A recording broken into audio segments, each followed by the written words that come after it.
Satria Wilwatikta, atau juga biasa disebut Satria Kekasih Dewa, merupakan cerita lanjutan dari serial Tutur Tinular dan Mahkota Mayangkara. Satria Wilwatikta ini mengisahkan tentang perjalanan Jambu Nada dan Lata Manjari, selaku anak-anak dari Arya Kamandanu, Meisin, dan lain-lain. Dikisahkan dalam cerita Satria Wilwatikta, Jambu Nada telah dewasa dan jatuh cinta terhadap Lata Manjari. Dan sebelumnya Arya Kamandanu telah menepi di kaki Gunung Arjuna bersama dengan Jambu Nada.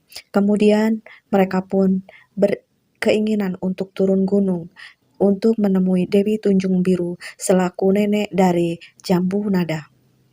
Dan cerita pun dimulai. Di satu perjalanan, ada 2 orang wanita cantik atau gadis yang tengah mengendap-endap. Mereka berdua tampak sedang ketakutan, karena kedua wanita ini sedang diikuti oleh 3 laki-laki. 3 laki-laki ini bermaksud ingin menangkap atau meruda paksa dari kedua wanita tersebut. Satu laki-laki di antara ketiga tersebut dikenali oleh salah satu wanita cantik yang sedang ketakutan tersebut. Sebut saja, wanita cantik itu bernama Utari dan yang satunya bernama Dewi Ratih. Salah seorang pria menarik lengan Utari dengan memaksa laki-laki itu menarik-narik tangan Utari dan membentak-bentak Utari. Utari begitu ketakutan. Ia bertanya kepada laki-laki tersebut, "Sebenarnya saya mau dibawa kemana?" Bertanya kepada laki-laki yang menarik lengannya. Kemudian salah seorang laki-laki yang menggunakan ikat kepala hitam berkata, "Cukup sampai di sini saja," ucap lelaki berikat kepala hitam itu kepada seorang pemuda yang menarik lengan dari Utari. Kemudian pemuda itu pun berkata, "Sebentar dulu Kakang," kata pemuda tersebut. Pemuda yang mengenakan ikat kepala hitam itu tertawa.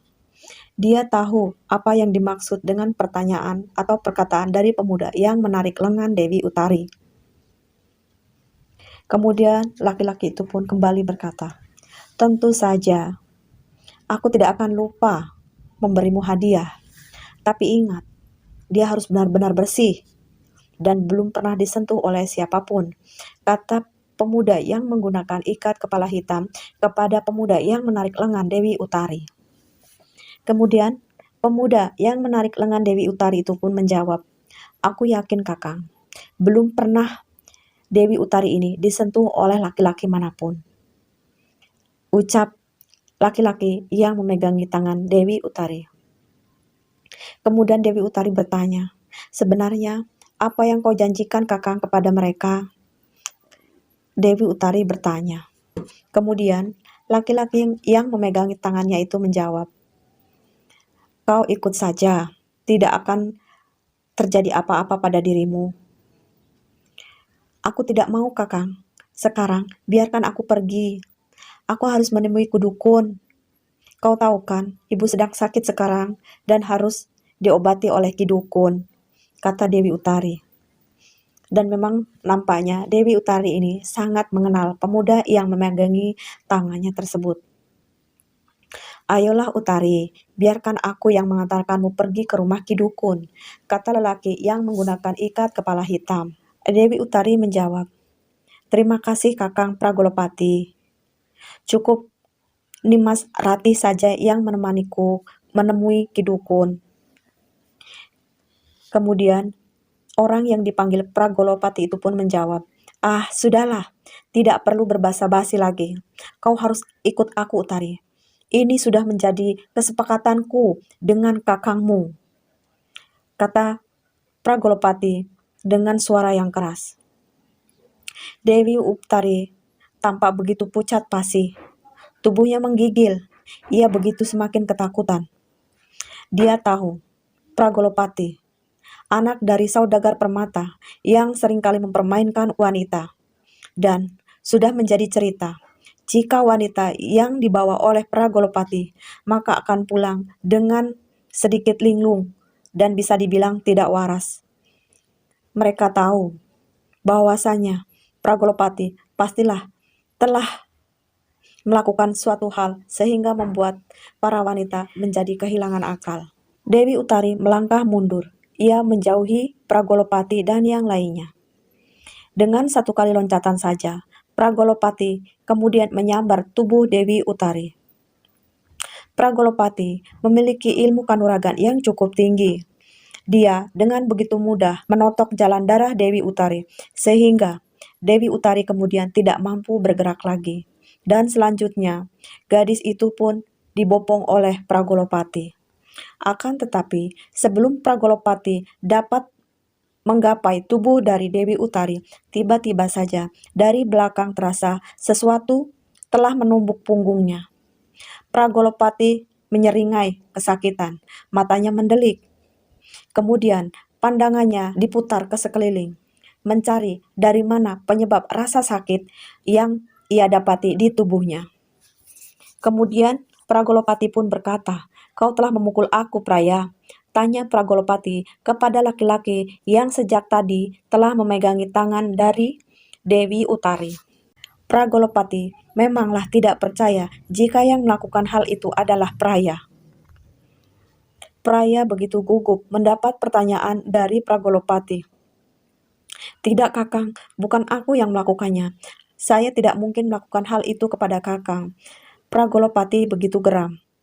Memang tidak mungkin jika Praya yang melakukan hal tersebut kepada dirinya. Pragolopati masih terus membopong tubuh dari Dewi Utari, dan ia merasa sangat bingung dengan yang terjadi barusan. Dan belum saja ia bisa menghilangkan rasa bingungnya, tiba-tiba ia mendapat lagi serangan dari arah belakang dan mengenai betisnya.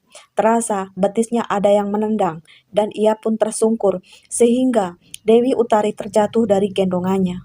"Kurang ajar kau, Praya!" Pragolopati kembali membentak Praya.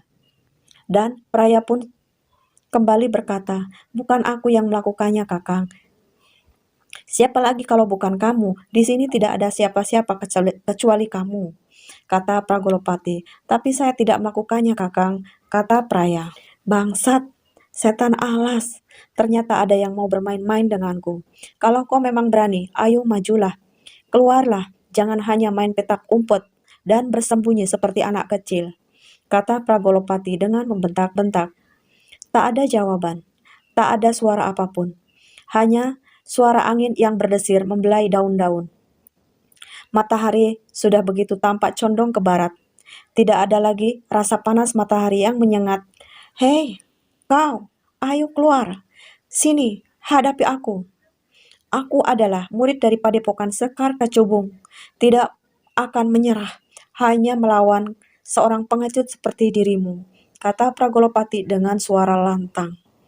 Tak ada suara sahutan sedikit pun. Hati Pragolopati begitu panas, meskipun hari sudah semakin dingin. Pragolopati kemudian memanggil salah satu temannya yang bernama Kancir. "Kancir, sini, berikan pedangmu," perintah Pragolopati kepada lelaki yang berkepala pelontos yang selama ini menemaninya dalam perjalanannya. "Hei, pengecut, jika kau tak juga keluar, maka kedua gadis ini akan kubunuh," kata Pragolopati.